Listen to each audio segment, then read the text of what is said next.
सीनी pastor का video Sarman हम देखेंगे।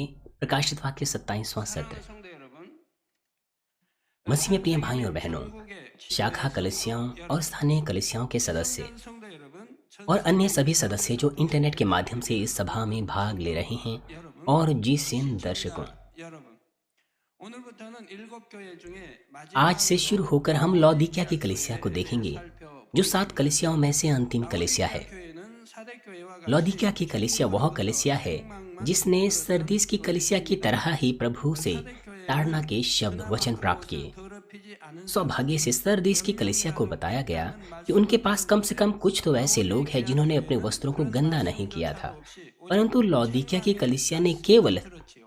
केवल डांट ही के 이제 वचन प्राप्त किए। 라오디게아 교회가 들었던 लौदीकिया 책망의 की 말씀을 कलीसिया को 통해 मिली 여러분도 इस ताड़ना के 자신의 वचन को सुनते हुए 모성을 मैं आप सभी लोगों से आग्रह करता हूँ कि आप स्वयं को जांचें ताकि आप परमेश्वर को प्रसन्न कर सकें और केवल प्रशंसा ही परमेश्वर से प्राप्त कर सकें। 먼저 14절에 보면 주님에 대해 14 पद कहता है, और लौदीकिया की कलीसिया के दूत को यह लिख जो आमीन और विश्वास योग्य और सच्चा गवाह है और परमेश्वर की सृष्टि का मूल कारण है, यह कहता है, प्रभु ने पिता परमेश्वर के सामने केवल हाँ और आमीन ही कहा। यदि आप भी पिता परमेश्वर के सामने केवल हाँ और आमीन ही कहते हैं तो आत्मा और संपूर्ण आत्मा में आने में इतना अधिक समय आपको नहीं लगेगा। मेरे पास कोई आत्मिक शिक्षक नहीं था, केवल पवित्र आत्मा था। क्योंकि मैं एक नौसिखिया था, एक नया विश्वासी था, मैंने केवल आमीन ही कहा। जब भी पवित्र आत्मा ने मेरे हृदय को प्रेरित किया था, जब पवित्र आत्मा ने मुझे 7 दिनों का उपवास करने के लिए प्रेरित किया तो मैंने उसे किया, हालांकि मैं नहीं जानता था कि उपवास करना कैसे है। मेरे पैर कांपते थे। कोई भी नहीं था जो मुझे ये बता सके कि उपवास कैसे करना है, क्योंकि कोई नहीं जानता था। जब पवित्र आत्मा ने मेरे हृदय को प्रेरित किया, मैं एक पहाड़ पर जाकर उपवास करने लगा और मैंने प्रार्थनाओं में परमेश्वर को पुकारा। मैंने वैसा ही किया जैसा पवित्र आत्मा ने मुझे प्रेरणा दी थी। इस प्रकार से मैं आत्मा में तेजी से आ पाया।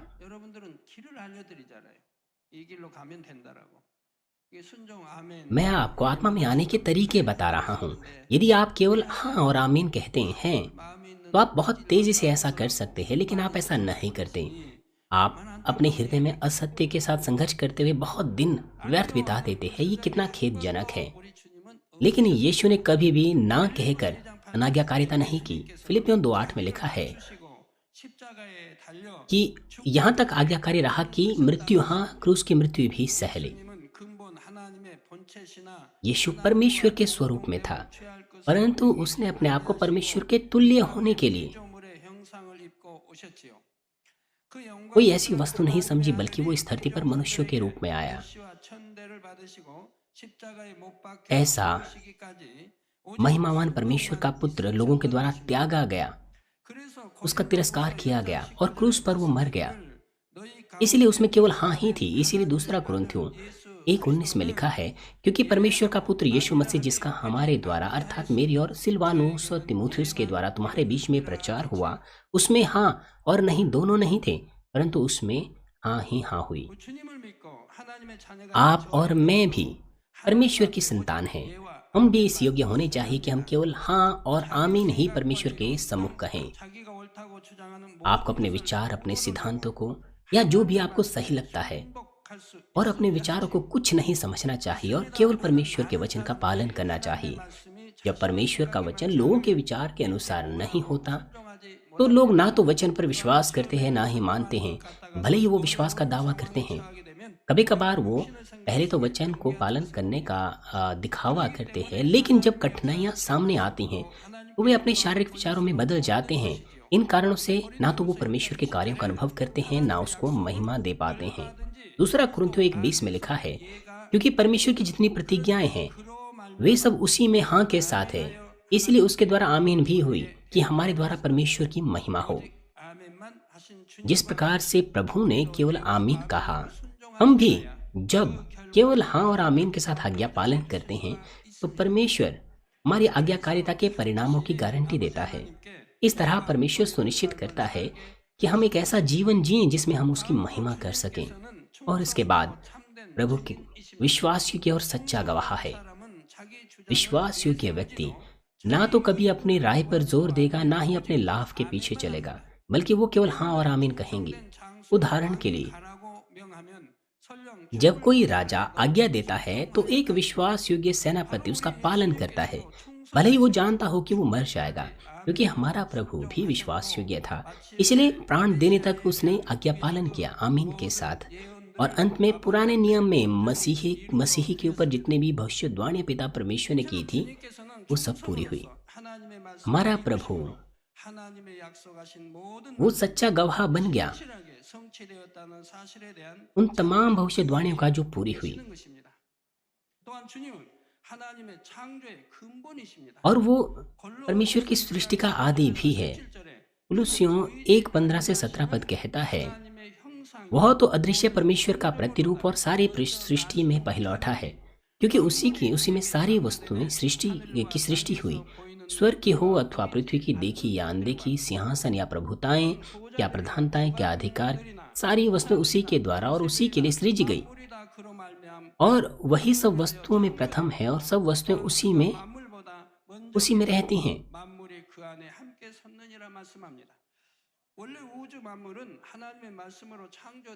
मूल रूप से ये ब्रह्मांड और इसमें सब बातें परमेश्वर के वचन के द्वारा बनाई गई। और यूहन्ना 1:1 में लिखा है, आदि में वचन था, वचन परमेश्वर के साथ था और वचन परमेश्वर था।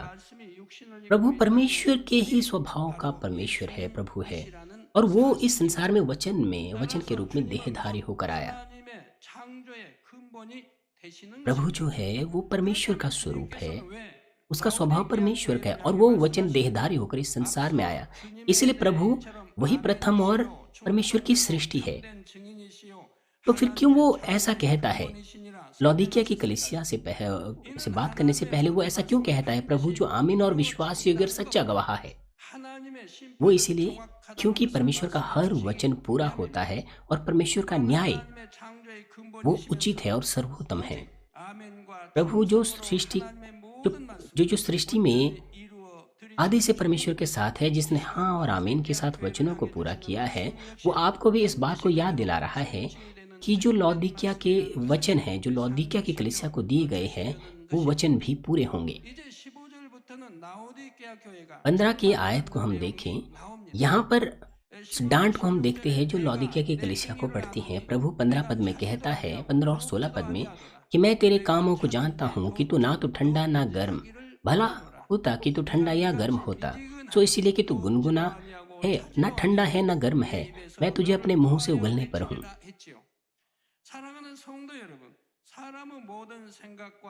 मसीह में प्रिय भाई और बहनों, प्रभु जो मनुष्य के सारे मन, कामों को, हृदय को जानता है, वो लौदीकिया की कलीसिया को कहता है वो ना तो ठंडी है ना गर्म है। वो कहता है कि उनका विश्वास गुनगुना है। लोग एक गुनगुना विश्वासी जीवन जी रहे थे, जो ना तो ठंडा था ना गर्म था। इसीलिए जिन लोगों को परमेश्वर के दिए हुए काम हैं,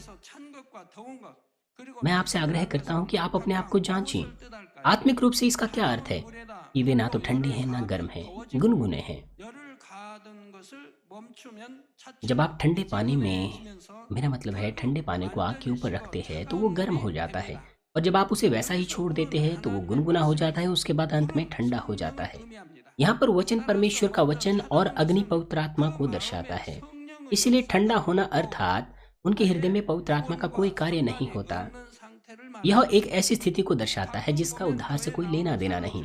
कभी कभार जो लोग चर्च जाते हैं उनमें ऐसे लोग होते हैं जिन्होंने पवित्र आत्मा प्राप्त नहीं किया होता है, इसलिए वो जानते ही नहीं कि सच्चा विश्वास क्या है और उद्धार क्या है। वे वचनों के अनुसार जीने का प्रयास भी नहीं करते हैं। ऐसी अवस्था को हम ठंडा विश्वास कहते हैं। और साथ ही ऐसे भी विश्वासी होते हैं जिन्होंने एक बार पवित्र आत्मा पाया था, विश्वासी जीवन जिया था, परंतु संसार के प्रति उनकी लालसा से उन्होंने छुटकारा नहीं पाया, इसलिए वो वापस संसार में चले गए और अंततः पवित्र आत्मा को बुझा दिया। और प्रभु कहता है कि ऐसे लोग जो उद्धार से दूर हो गए हैं वे ठंडे हैं। और दूसरी तरफ गर्म होने का मतलब है एक ऐसी अवस्था जिसमें एक व्यक्ति ने पवित्र आत्मा पाया है और वो हर दिन आत्मिक सामर्थ्य को प्राप्त करते हुए आगे बढ़ रहा है। जब आप अपने हृदय का द्वार खोलते हैं, पवित्र आत्मा पाते हैं, तो धीरे धीरे आप परमेश्वर का वचन पवित्र आत्मा की सहायता से समझते हैं। आप गहराई से परमेश्वर को जानते हैं और थोड़ा थोड़ा करके सत्य का अनुसरण आप करने लग जाते हैं। और फिर आप पवित्र आत्मा से भर जाते हैं, अनुग्रह और ताकत आप ऊपर से पाते हैं। और अंततः धीरे धीरे करके आप आत्मा की ओर आने लग जाते हैं हर परिस्थिति में। क्योंकि आप पापों के विरुद्ध संघर्ष करते हैं, प्राण देने के बिंदु तक परमेश्वर के वचन का आज्ञा पालन करते हुए, तो जो शरीर है वो मर जाता है और आत्मा बढ़ती है। आप परमेश्वर के राज्य के लिए उत्साहपूर्वक अपना बलिदान करते जाते हैं। और साथ ही जैसे कि प्रभु मरकुस 12:30 में कहता है, और तू और तू प्रभु अपने परमेश्वर से सारे मन से, सारे प्राण से, सारी शक्ति बुद्धि से प्रेम रख। और आप ऐसा करने लग जाते हैं, और यही है जिसे हम गर्म विश्वास कहते हैं। भाई और बहनों, आपका विश्वास ठंडा हो या गर्म हो, ये आपके विश्वास के परिमाण के बारे में नहीं है। ये सच नहीं है कि नए विश्वासियों का विश्वास ठंडा होता है, और यह भी सच नहीं है कि जो लंबे समय से चर्च में आते हैं उनका विश्वास गर्म होगा, चाहे उनके पास पद ही क्यों ना हो, भले ही किसी के पास थोड़ा सा विश्वास क्यों ना हो। अगर वो पूरी और वह पूरी तरह से वचन का पालन नहीं भी कर पाता हो, पर धीरे धीरे करके जैसे जैसे उसके विश्वास का परिमाण परमेश्वर के वचन का पालन करते हुए बढ़ता जाता है उसके प्रयासों के द्वारा, तो समय बीतते हुए उसका विश्वास बढ़ने लग जाएगा और वह परमेश्वर की इच्छा के अनुसार पूरी तरह से आज्ञा पालन करेगा। इसे गर्म विश्वास माना जा सकता है। निसंदेह जब उसके पास थोड़ा विश्वास होता है तो कभी कभार वह शरीर की इच्छाओं का पालन भी करता है, शरीर के कार्य भी करता है। लेकिन ऐसे मामले में भी अगर वो तुरंत ही पश्चाताप करें, मन फिराएं और बदलता रहें, तो उसका ठंडा विश्वास ठंडा नहीं कहलाएगा। मेरा मतलब उसका विश्वास ठंडा नहीं कहलाएगा। दूसरे शब्दों में, यदि वह हमेशा खुद को परखता जांचता रहे, प्रार्थना करें, उपवास करें, परमेश्वर के वचन का पालन करने के लिए अपने सभी प्रयास करें, तो परमेश्वर उस विश्वास को गर्म विश्वास मानता है। ये कितनी अच्छी बात होगी अगर आपका विश्वास भी गर्म हो। विश्वास का जीवन एक जुनून भरा जीवन होना चाहिए। आपको अपने हृदय की गहराई से प्रभु और परमेश्वर से प्रेम करना चाहिए।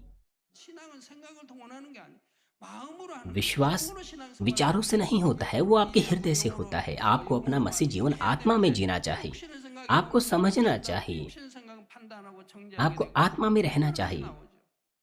लेकिन अगर आप शारीरिक विचारों का उपयोग करते हैं तो आप न्याय करेंगे, निंदा करेंगे।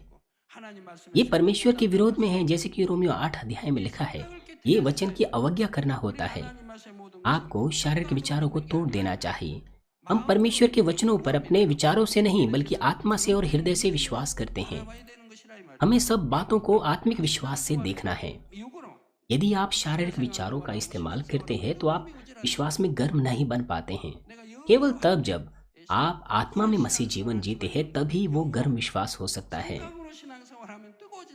शारीरिक विचारों से आप जुनून से नहीं भर पाते हैं।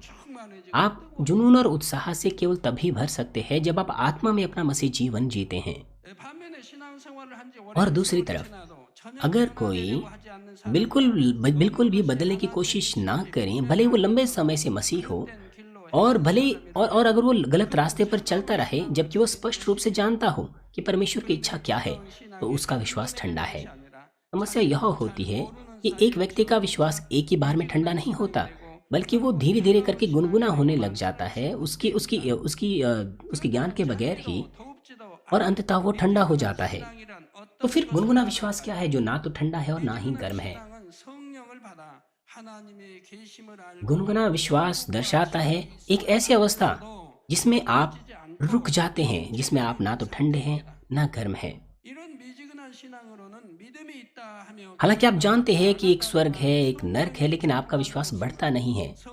इस तरह के गुनगुने विश्वास से भले ही आप यह सोचकर चर्च जाते हैं कि आपके पास विश्वास है, लेकिन आप पवित्र आत्मा से बातचीत नहीं कर पाते, आप पवित्र आत्मा की प्रेरणा या अगुवाई प्राप्त नहीं कर पाते, आप वचन सुनते हुए भी उसे नहीं समझ पाते हैं। एक व्यक्ति जो चर्च जाता है, एक व्यक्ति चर्च जानता है क्योंकि वो जानता है कि उसका विश्वास अगर ठंडा हो गया तो वो नर्क चले जाएगा, लेकिन वह प्रभु के लिए खुद को बलिदान नहीं कर पाता है, ना ही वो प्रभु के प्रति और अधिक अपने आप को बलिदान कर पाता है, ना ही अपने विश्वास में जुनून से भरने की कोशिश करता है। और इसके अलावा वह अपने हृदय का खतना भी नहीं करता है। भले ही वो लंबे समय से मसीह क्यों ना हो, लेकिन उसके अंदर कोई बदलाव नहीं होता। अगर तुलना की जाए आज से या 5 या 10 साल बाद से, तो ऐसी स्थिति में वो संसारिक लोगों से अलग नहीं होता है। और यदि वह उसी गुनगुने विश्वास में बना रहे, अपने मार्गों से मन ना फेरे, तो अंततः उसका विश्वास भी ठंडा हो जाएगा। ये उस गुनगुने पानी के समान है जो अंत में अगर वैसे ही छोड़ा जाए तो ठंडा हो जाता है।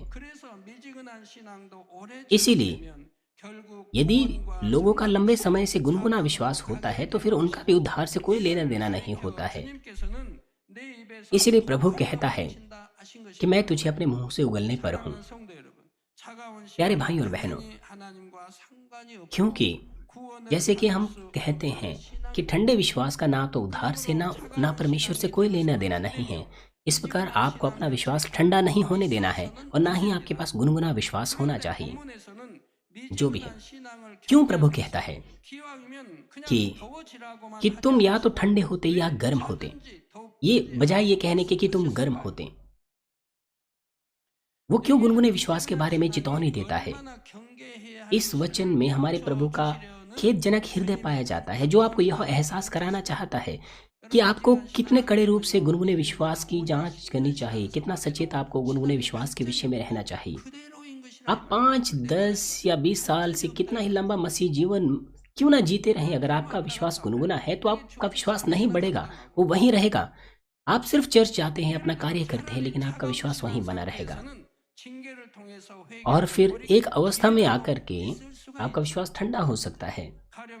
ठंडा विश्वास में ये होता है कि कम से कम आप पश्चाताप कर सकते हैं, मन फिरा सकते हैं, या फिर आपकी दुर्घटना हो सकती है, बीमारी लग सकती है, आपको कोई आपदा आपके ऊपर आ सकती है।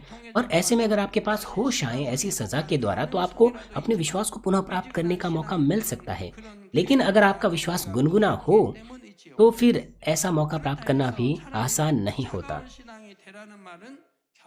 लेकिन इसका मतलब ये भी नहीं कि आपके पास सिर्फ ठंडा विश्वास होना चाहिए, बल्कि ठंडा विश्वास होने पर जब आपको सजा मिलती है, तो उस वक्त भी पश्चाताप करना और मन फिराना आसान नहीं होता। वो इसीलिए क्योंकि आप डर जाते हैं, आप निराश हो जाते हैं। इससे भी बढ़कर वो दर्दनाक स्थिति होती है कि पीड़ा उठाने के बाद, आप आपदा उठाने के बाद आप मन फिराएं। ये कितनी मूर्खता भरी बात होती है और दर्दनाक बात होती है। भले ही आप पश्चाताप करें, लेकिन परमेश्वर के साथ फिर भी उस टूटे हुए भरोसे को पुनः स्थापित करना आसान नहीं होता है। इसीलिए मैं ईमानदारी से आपसे आग्रह करता हूँ कि आप ना तो ठंडे और ना ही गुनगुने बने, बल्कि हमेशा जुनून के साथ गर्म विश्वास में बने रहें। यदि आपके पास ऐसा गर्म विश्वास है, तो आप केवल हाँ और आमीन कहते हैं, क्योंकि आप शारीरिक विचारों का इस्तेमाल नहीं करते। अपने ज्ञान का इस्तेमाल किए बगैर आप केवल आमीन के साथ आज्ञा पालन करते हैं, जैसे कि हमारे प्रभु ने किया। प्रिय सदस्यों, अगर थोड़ा अलग नजरिए से समझाया जाए, तो गुनगुना विश्वास एक ऐसी अवस्था है जिसमें जिसमें आप अत्यंत स्थिर हो जाते हैं। क्या आपको लगता नहीं कि ये स्वाभाविक है कि जितना अधिक आप मसीह जीवन जिएंगे, उतना ही अधिक आप आत्मा से भरे रहने चाहिए, उतना ही अधिक आपको हर्षित होना चाहिए, खुश होना चाहिए, धन्यवादी होना चाहिए, आपको आत्मा में आना चाहिए, और इस तरह से अधिक भलाई, नम्रता, प्रेम और सद्गुणों से आपको भर जाना चाहिए और परमेश्वर को प्रसन्न करने वाले संतान बनना चाहिए। जब आपको सुसमाचार और आपको प्रचार करने में और बेहतर होना चाहिए। हालांकि जब आप पहले परमेश्वर से मिलते हैं, उस वक्त आप पहले प्रेम से भरे होते हैं, आप उत्सुकता से सुसमाचार का प्रचार करते हैं। 5, 10 या 20 साल बाद आप गुनगुने होने लग जाते हैं और अब आप सुसमाचार प्रचार नहीं कर पाते, क्योंकि आपका विश्वास गुनगुना हो जाता है। जब आप एक नए विश्वासी थे, तब आप सत्य को नहीं जानते थे, लेकिन तब भी सुसमाचार का प्रचार बड़ी उत्सुकता से आप करते थे। तब आपका विश्वास गर्म था। लेकिन अब क्योंकि आपका विश्वास स्थिर हो गया है, अब आप ये काम करना बंद कर देते हैं। अगर आप तीसरे विश्वास के स्तर पर हैं, तो आपको और भी अधिक चिंतन करना चाहिए। एक बार जब आप पवित्र आत्मा प्राप्त करते हैं, तो एक मेहनती मसीह जीवन जीने के द्वारा तीसरे विश्वास के स्तर पर पहुंचना काफ़ी आसान हो जाता है, विशेष रूप से यदि आप एक ऐसे चर्च में हो जहां आप हमेशा पवित्र आत्मा से भरी हुई सभाओं में शामिल होते हैं, तो थोड़े से समय में आपका विश्वास तेजी से बढ़ेगा और परमेश्वर के सामर्थ्य के प्रत्यक्ष प्रमाण आप देखेंगे, तो आपका विश्वास और भी तेजी से बढ़ सकता है। मगर एक बार जैसे आप तीसरे विश्वास के स्तर में आ जाते हैं, तो आपका अदृश्य हृदय बदलना शुरू हो जाता है, आपके दृश्य काम नहीं।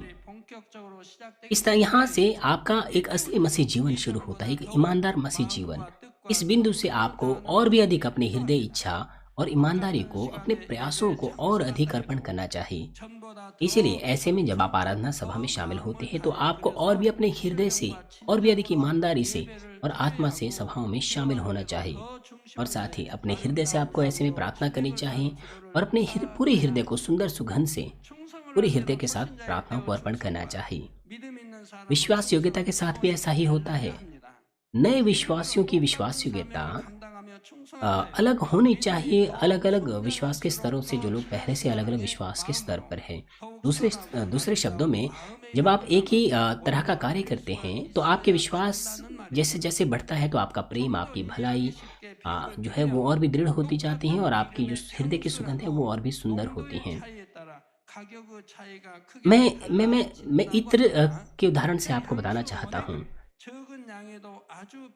इत्र की एकाग्रता के आधार पर उसकी कीमत भी अलग अलग होती है। जो असली इत्र होता है वो कितना गाढ़ा है, भले ही उसकी जो मात्रा है वो कम ही क्यों ना हो, लेकिन उसके गाढ़ेपन से उसकी कीमत बढ़ जाती है। लेकिन जो पतला होता है, भले ही उसकी मात्रा ज़्यादा हो, लेकिन फिर भी वह सस्ता होता है।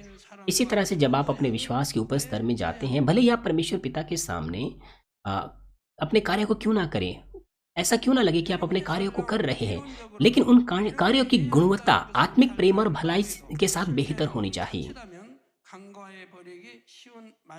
आप अपने मसीह जीवन में इन चीज़ों को अक्सर अनदेखा कर देते हैं, क्योंकि आपके बाहरी काम पहले के समान ही प्रतीत होते हैं। इसीलिए संभावना ये होती है कि आप अपने अंदर महसूस ही नहीं कर पाते हैं कि आपको अपने हृदय को और अधिक अर्पण करना चाहिए, वो हृदय जो अदृश्य है।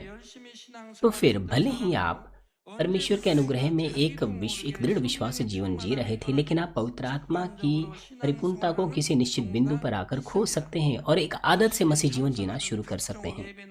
आप आराधनाओं में और प्रार्थना सभाओं में आना छोड़ सकते हैं, जिसमें आप बड़े दृढ़ता से भाग लिया करते थे, या फिर अब आप आदतन उसमें आने लग जाते हैं, या फिर आप अब पवित्र आत्मा की प्रेरणा के बगैर ही बस आकर चर्च में बैठ जाते हैं। आप आनंद से परमेश्वर को सभाएं अर्पण करते थे, लेकिन अब आप कर्तव्य समझकर ऐसा करते हैं। कभी कभार तो आप थका हुआ महसूस करते हैं, भार महसूस करते हैं। जैसे जैसे पवित्र आत्मा की परिपूर्णता चली जाती है, आपको खालीपन और अपने हृदय में पीड़ित महसूस होता है। इसलिए शारीरिक और सांसारिक चीज़ों से फिर आप अपने उस खालीपन को भरने की कोशिश करते हैं, अपने आप को तसल्ली देने की कोशिश करते हैं। ऐसा करने के द्वारा आप शरीर के काम करते हैं और परमेश्वर के सामने एक बड़ी दीवार बना देते हैं। तो इतनी दूर जाने के बाद भले ही आप अपनी वर्तमान स्थिति को एहसास कर लें, फिर भी पुनः उस उत्साह को प्राप्त करना आपके लिए फिर आसान नहीं होता, क्योंकि आपके हृदय में परमेश्वर का कोई अनुग्रह नहीं रहता। इसलिए जुनून के साथ आगे बढ़ने की आपके पास फिर इच्छा नहीं होती। आप बस एक शारीरिक रूप से आरामदायक जीवन जीना चाहते हैं, इसलिए नए यरूशलेम में आने की लालसा आप छोड़ देते हैं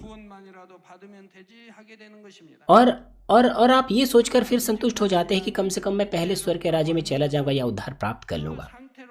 लेकिन गुनगुना विश्वास खतरनाक इस प्रकार से होता है कि आप उसी स्थिति में नहीं रह पाते हैं। अंत में वो जो गुनगुना विश्वास है वो ठंडा हो जाता है।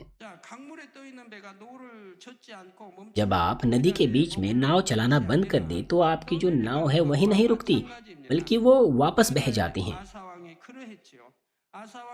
यहूदा के राजा आसा के साथ ऐसा ही था। उसके सिंहासन पर बैठने के बाद पहले 35 वर्ष तक तो वो परमेश्वर पर निर्भर रहा, लेकिन उसके राज्य के अंतिम वर्षों में उसका विश्वास बदल गया। परमेश्वर पहले उसे बहुत प्रेम करता था, हर मामलों में परमेश्वर उसे बचाता था, हर हमलों से।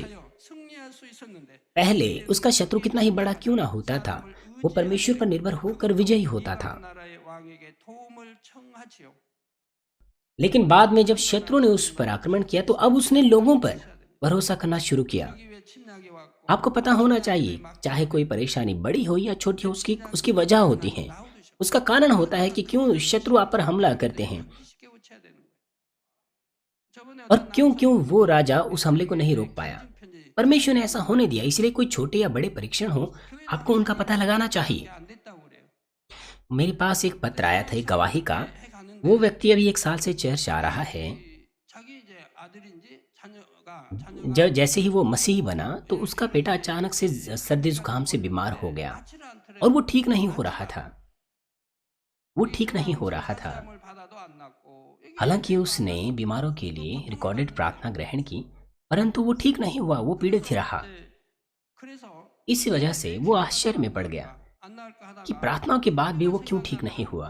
설교에 아이들이 아픈 फिर उसे कुछ संदेश याद आए 잘못이다. जिसमें कहा गया था 설교가 कि जब 생각나서 बच्चा बीमार होता है तो माता पिता उसके दोषी होते हैं। इसलिए उसने अपने आप को मुड़कर जांचना शुरू किया। 그랬더니 깨우치는 जैसे जैसे उसे पता चला कि गड़बड़ी कहाँ है 저는 तो 교회 나오면서 उसने जागृति प्राप्त की। 또 담배를 피운 거예요. चर्च जाने के बाद भी वो धूम्रपान ही करता था। मेरा मतलब है चर्च आने के बाद उसने छोड़ तो दी थी, मगर उसने फिर से शुरू किया। 딱 하자마자 इस तरह से जागृति पाने के बाद उसने उसने 사라져버리고 संकल्प लिया कि परमेश्वर अब से मैं धूम्रपान छोड़ दूंगा। ऐसा करने के बाद उसके बच्चे का बुखार उतर गया और वो ठीक हो गया। 끊겠다고 좀 결심한 जैसे ही उसने वो परमेश्वर के सामने संकल्प किया कि मैं धूम्रपान छोड़ दूंगा, बुखार पूरी तरह से चला गया और उसका बेटा सामान्य हो गया, जैसे मानो कुछ भी उसके साथ नहीं हुआ था। 그래서 그 회개와 함께 이렇게 उसने मुझे 편지를 보내오셨더라고요. अपने पश्चाताप का और अपनी गवाही का पत्र भेजा। 그 아들이 끊었다 다시 피는 담배 하나로 जैसे उसने फिर से धूम्रपान करना शुरू किया था तो उसका बेटा बीमार हो गया था। इसके द्वारा परमेश्वर ने उसे सचेत किया और फिर से धूम्रपान छोड़ने के लिए उसे प्रेरित किया।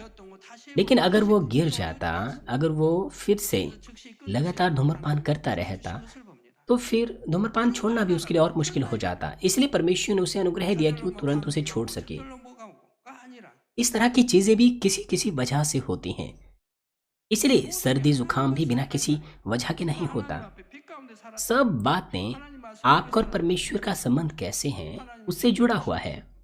अगर आप परमेश्वर की इच्छा अनुसार ज्योति में जिएं तो परमेश्वर आपको सुरक्षित रखेगा। कुछ भी क्यों ना हो, अगर आप पश्चाताप करें, तुरंत मन फिराएं, परमेश्वर को प्रसन्न करें, तो परमेश्वर एक ही बार में कैसे काम नहीं करेगा। 예, 바로 이 왕도 하나님을 इस राजा यह राजा जब परमेश्वर की अच्छे से सेवा करता था, परमेश्वर उसे सुरक्षा देता था। 이런 세상 परंतु जैसे ही वह संसार में मनुष्यों के ऊपर निर्भर करना 밖에 없는 रहना शुरू हुआ परमेश्वर के बजाय, तो परमेश्वर ने अपना मुख उसे फेर दिया। परमेश्वर उसकी अब मदद नहीं कर पाया। 어떤 사람이 이제는 इसीलिए 사람의 방법을 쓰고 있는 कोई 것은 ऐसा व्यक्ति जो विश्वास किया करता था, अगर मनुष्यों के तरीकों में वो शामिल हो जाता है तो यह दर्शाता है कि उसका विश्वास ठंडा हो गया है, वह परमेश्वर से दूर हो गया है। 여러분 이 재단에서 많이 죽어가던 사람들이 इस चर्च में बहुत से ऐसे लोग हैं जो मरने की कगार पर थे, लेकिन उन्होंने चंगाई प्राप्त की और अब एक अच्छा मसीह जीवन वो जी रहे हैं। यदि आप उनमें से हर व्यक्ति को देखें तो उनमें जो समान बात पाई जाती है वो यह है कि वे सभी पूरी तरह से 생사 परमेश्वर पर निर्भर रह गए। उसके बाद उन्होंने ये दृढ़ संकल्प लिया कि अब वो परमेश्वर पर निर्भर रहेंगे। यदि वो मर जाते हैं तो वो मर जाएं, लेकिन वो मनुष्यों के बजाय परमेश्वर पर निर्भर रहेंगे। 하나님께 기도받아서 इसीलिए परमेश्वर उनकी जिम्मेदारी लेता है। 나서 안 되면 기도받으러 परंतु कुछ लोग वो आधे हृदय से परमेश्वर पर विश्वास करते हैं। अगर वो पूरी तरह से ठीक नहीं हो पाते, वो उस अस्पताल की ओर मुंह फेर लेते हुए संसार में चले जाते हैं। 했다가 안 되니까 오는 분들이 많지만 वो पूरी तरह से ना तो संसार में, पूरी तरह से ना तो परमेश्वर पर निर्भर रहते हैं। 안 된다고 하니까 हालांकि ज्यादातर लोग संसार में निर्भर रहते हैं और फिर असफल हो जाते हैं। और जब संसार में अस्पताल से जब डॉक्टर उन्हें संभाल नहीं पाते हैं, फिर वो वापस सीनियर पास्टर के पास आते हैं और कहते हैं कि हमने दवा लेना छोड़ दिया है। लेकिन क्या ये सच है? क्योंकि अब उन्होंने देखा है कि संसार उनकी कोई मदद नहीं कर सकता। अब अंतिम कोई उपाय नहीं है, इसलिए वो विश्वास से चंगा होने का प्रयास करते हैं। 받다가 못 받고 병원에서는 이제 가망이 없다 그러고 약 먹어도 안 되고 그래서 이제는 정말 이제부터라도 믿음 내보이려고 믿음 가져보려고 내가 이렇게 끊고 나왔으니까 अगर तो वो सच सच कहते तो ये अच्छी बात होती कि अगर वो कहते कि मैं संसार में गया, मैं डॉक्टर के पास गया, वहाँ ठीक नहीं हुआ, मेरे पास अब कोई उम्मीद नहीं है, मैंने इस और दवाओं ने भी काम करना छोड़ दिया है, इसलिए मुझे लगा कि मुझे वापस आना चाहिए, विश्वास करना चाहिए और दवाओं को लेना छोड़ देना चाहिए, इसलिए आप मुझ पे दया करें। तो ये अच्छी बात है अगर वो ऐसा कहते हैं। 마음과 거리가 멀어진 상태죠. लेकिन वो मेरे 이로 पास 와서 जब आते हैं तो ऐसा कहते हैं जैसे मानो वो विश्वास के साथ प्रार्थना ग्रहण करने आए हैं। 책망을 듣게 되었는데 राजा आसा को 이때 परमेश्वर ने 왕은 डाँटा, 회개하고 돌이킨 것이 아니라 अब 오히려 एक भविष्यद्वक्ता के द्वारा। 상대를 मगर फिर भी 합니다. उसने पश्चाताप नहीं किया, विश्वास नहीं किया, बल्कि उसने उस भविष्यद्वक्ता को सताया और कैद खाने में डाल दिया। परिणाम स्वरूप राजा आसा को दंडित किया गया, उसके पैरों में गंभीर रोग लग गया। ये कितना अच्छा होता अगर वो अभी भी पश्चाताप करता, अगर वो ये विश्वास करता है कि परमेश्वर दयावान है, प्रेमी है, तो वो एहसास करता कि परमेश्वर ने उसे इस घटना में इसीलिए उतरने दिया है, इस घटना में इसीलिए पढ़ने दिया है क्योंकि परमेश्वर चाहता है कि वो मन फिराए। मगर राजा आसा परमेश्वर के प्रेम को नहीं थाम पाया, भले ही वो इस मुश्किल में क्यों ना पड़ गया। बजाय इसके डर के चलते उसने परमेश्वर के विश्वास को त्याग दिया। वो संसार के चिकित्सकों पर निर्भर रहा और अंत में मृत्यु का सामना उसे करना पड़ा। ये दर्शाता है कि गुनगुने विश्वास का नतीजा क्या होता है। प्रिय भाई और बहनों, जैसे कि पहला पत्रस 5:8 में लिखा है, सचेत हो और जागते रहो क्योंकि तुम्हारा विरोधी शैतान गरजने वाले सिंह की नाई इस खोज में रहता है कि किसको फाड़ खाएं। यदि आप पवित्र आत्मा की परिपूर्णता में सचेत ना रहें, जब शत्रु दुष्ट और शैतान किसी को फाड़ खाने की इच्छा रखता है, उस वक्त आपके पास ताकत नहीं होती है कि आप अब पार कर सकें, आप विजयी हों। इसीलिए आप अंत में मृत्यु के मार्ग पर चले जाते हैं। इन बातों को अच्छे से जानते हुए परमेश्वर चाहता है कि उसके बच्चों के पास बेबदल विश्वास हो। इससे भी बढ़कर क्या आपका लक्ष्य नए यरूशलेम नहीं है, जो स्वर्ग का सबसे उत्तम स्थान है, सबसे सुंदर स्थान है? तो इस प्रकार आपको प्रभु के वापस आने तक अपने गर्म विश्वास को बनाए रखना चाहिए बिना बदले हुए। और साथ ही मैं आपसे आग्रह करता हूं कि आप उस गर्म विश्वास को अपने आसपास के लोगों तक फैलाएं। पानी भले ही गुनगुना हो, यदि लगातार आप उसमें गर्म पानी मिलाते रहें तो वो गर्म हो जाएगा, यहाँ तक कि ठंडा पानी भी अंत में गर्म हो जाएगा। इसी तरह जोश और गर्म विश्वास रखने वाला दूसरों को भी गर्म बना सकता है, चाहे कोई कितना ही ठंडा क्यों ना हो। यदि वह पवित्र आत्मा से भरे हुए व्यक्ति के साथ प्रार्थना करता है तो वो भी गर्म हो जाता है। यहाँ तक कि बेमौसम जलाऊ लकड़ी भी अगर धधकते हुए आग में फेंक दी जाए तो वो गर्म हो जाती हैं। आप कह सकते हैं हरी लकड़ी भी या गीली लकड़ी भी गर्म आग में डाली जाए तो वो भी गर्म होकर जल सकती हैं।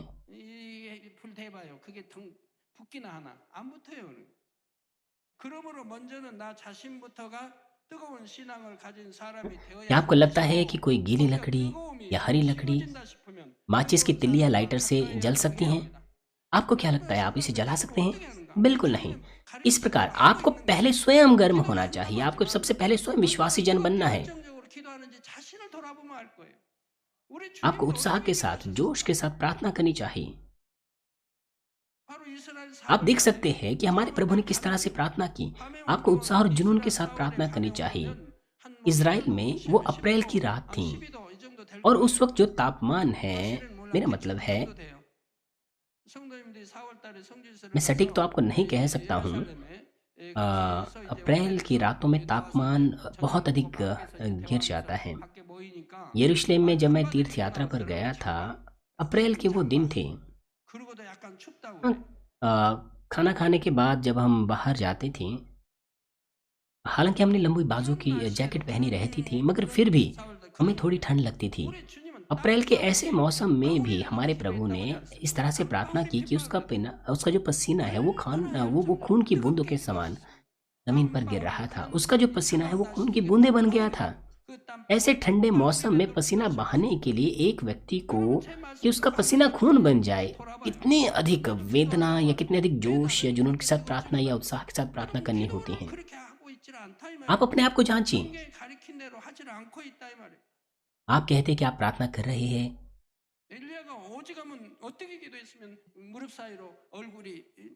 बाइबल हमें बताती है कि कैसे प्रार्थना करनी है। अब सोचिए कि एलिय्याह ने कितनी ईमानदारी से प्रार्थना की कि उसका चेहरा उसके घुटनों के बीच चला गया।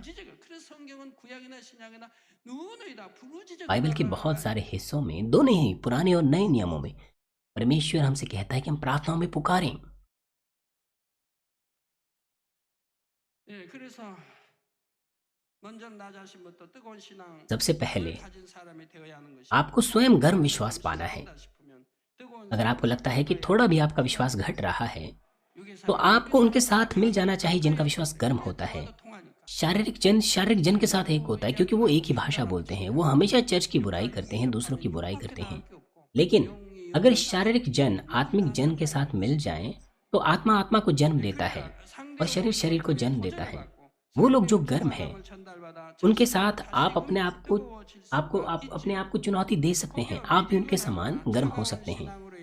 जब आप आजमाइशों में पड़े, अपने गुनगुने या ठंडे विश्वास के चलते जब आपके ऊपर ताड़ना आए, तो मुझे आशा है कि यह परमेश्वर का प्रेम है जो आपकी अगुवाई बेहतर स्वर्गीय निवास स्थान में करना चाहता है।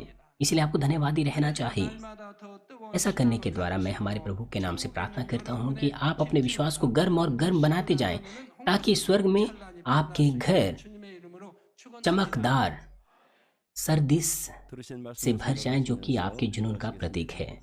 इस संदेश पर सोचते हुए प्रार्थना करेंगे। 미지근한 믿음을 가진 라우디아 교회에 반드시 그대로 성취되는 참된 말씀으로 하신 말씀을 마음에 새겨서 마음을 할례하며 성령의 충만함을 입어 마음과 뜻과 정성을 다해 하나님을 사랑하는 뜨거운 신앙이 되어 주변을 뜨겁게 만들어가는 새로운 저희들 모두 되어지도록 인도하여 주시옵소서.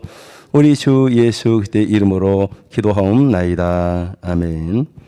영상을 통하여 당장님 환자기 बीमारों के लिए सीनियर पास्टर की प्रार्थना ग्रहण की जाएगी। वीडियो के माध्यम से अपना हाथ अपने बीमार अंगों पर रखें 받으시고 या अपना हाथ अपनी छाती पर रखें। अपनी हृदय की इच्छाओं के लिए इस प्रार्थना को प्राप्त करें। 믿음으로 기도받으시기 बा랍니다. 할렐루야 전능하신 हालेलुया। सर्वशक्तिमान हमारे प्रेमी पिता परमेश्वर, 받는 모든 कृपया अपना हाथ तमाम विश्वासियों पर रखे जो इस वक्त इस प्रार्थना को ग्रहण कर रहे हैं। 과 화상을 समय और दूरी को मिटाते हुए अपना कार्य उन पर प्रकट कीजिए जो इस वक्त इस प्रार्थना को GCN और इंटरनेट पर और सैटेलाइट टीवी पर शाखा और संघी कलीसियाओं में और परमेश्वर की संतान संसार भर में ग्रहण कर रहे हैं। 힘을 주시고 부정 उन्हें हृदय से विश्वास करने के योग्य विश्वास दीजिए। नकारात्मक विचार और शक दूर कीजिए। सभी क्लेश और आजमाइशें दूर कीजिए। 부터 발끝까지 오장 सिर से लेकर पैर तक सभी अंदरूनी अंग, कोशिकाएं, ऊतक और तंत्रिकाएं और जो भी बीमार अंग है उन्हें पवित्र आत्मा की आग के द्वारा जला दीजिए और मूल ज्योति के द्वारा। 사야 주옵소서. 예수 यीशु मसीह के नाम से मैं आज्ञा देता हूँ, शत्रु दुष्ट और शैतान, सभी बीमारियां, रोगाणु, विषाणु और निर्बलताएं दूर हो। ज्योति आ जाए। कृपया उनके तमाम असाध्य और अंतकारी रोग पवित्र आत्मा की आग के द्वारा झुलसा दीजिए। 비롯한 모든 तमाम प्रकार की महामारियां, मलेरिया सहित दूर कीजिए। सभी संक्रामक रोग जैसे कि जुकाम और बुखार दूर हो। 다 물러가라. 어떠한 उन्हें सुरक्षा दीजिए सभी प्रकार के रोगाणुओं और विषाणुओं से। 위암, 폐암, 간암, 유방 तमाम पेट, फेफड़े, जिगर, छाती, यूट्रिन और आंतों के कैंसर से उन्हें चंगा कीजिए। एड्स, लुकेमिया, दिमागी रक्तघात, उच्च रक्तचाप, धीमा रक्तचाप, मधुमेह, थायराइड की समस्याएं, हृदय, फेफड़े और स्त्री रोग और तमाम सूजन और जलन दूर हो। 하여 주옵소서. 소아마비, 중풍, 관절염, 티스 पोलियो, लकवा, गठिया और हर्निएटेड डिस्क से उन्हें चंगा कीजिए। पीठ दर्द, सिर दर्द और मानसिक दर्द और तमाम दूसरे दर्द गायब हो जाएं। मिर्गी, स्वलिनता, उदासी, तंत्रिका रोग और दूसरी मानसिक बीमारियां दूर हो। 모든 마비된 것도 सभी प्रकार के लकवे खुल जाएं, उठें, चलें और कूदें। 잘 보이 आंखें सामान्य देखने लगे, कान सामान्य सुनने लगे, 소경은 눈을 뜨고 अंधे देखने लगे, बहरे सुनने लगे और गूंगे बोलने लगे। 각종 사고 तमाम प्रकार के दुर्घटना के दुष्प्रभावों से उन्हें चंगा कीजिए। उनकी टूटी हड्डियां जोड़ दीजिए। 화상 입은 उन्हें जलन से ठीक कीजिए। 화기 जलन और दहन संवेदना उनसे दूर हो। 아버지 흉터도 पिता, कोई दाग वहां न रह जाए। 나를 원합니다. 마약을 비롯하여 각종 약물과 सभी प्रकार के नशे की लत से, जहर पदार्थ और उनके इस्तेमाल से साफ हो जाओ। 세포가 살아나며 मृत कोशिकाओं, तंत्रिकाओं को फिर से जिला दीजिए। मृतकों को जिला दीजिए। उन्हें गर्भधारण की आशीष दीजिए। आप गर्भधारण की आशीष प्राप्त करने पाएं। यीशु मसीह के नाम से मैं आज्ञा देता हूँ, शत्रु दुष्ट और शैतान, हवाओं के सामर्थ्य के शासक, अंधकार की बुराई की सेनाएं और उनके दास दूर हो। बुरी, अशुद्ध, झूठी, धोखे की और अलग करने वाली आत्माएं और तमाम अंधकार के बल दूर हो।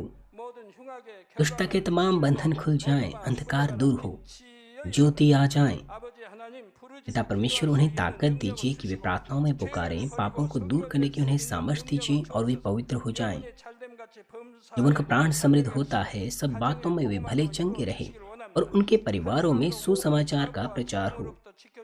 तमाम दुर्घटना और विपत्तियों से पूरे सप्ताह भर उन्हें सुरक्षा दीजिए और आशीष दीजिए कि एक समृद्ध जीवन बिना किसी समस्या के वे जी सकें। पवित्र आत्मा के अग्नि में बाड़े में स्वर्गीय सेना, स्वर्गदूतों और अपनी धधकती आंखों से अपने सभी बच्चों को, उनके घर, कार्यशाला और व्यापारों को सुरक्षा दीजिए। विद्यार्थियों को बुद्धि और समझ दीजिए। जोश और जुनून, मेहनत से पढ़ाई करने के लिए उन्हें दीजिए। उनका हृदय और मन संसारिक चीजों से बचाएं और वो परमेश्वर को और भी अधिक जोश से प्रेम करने पाए।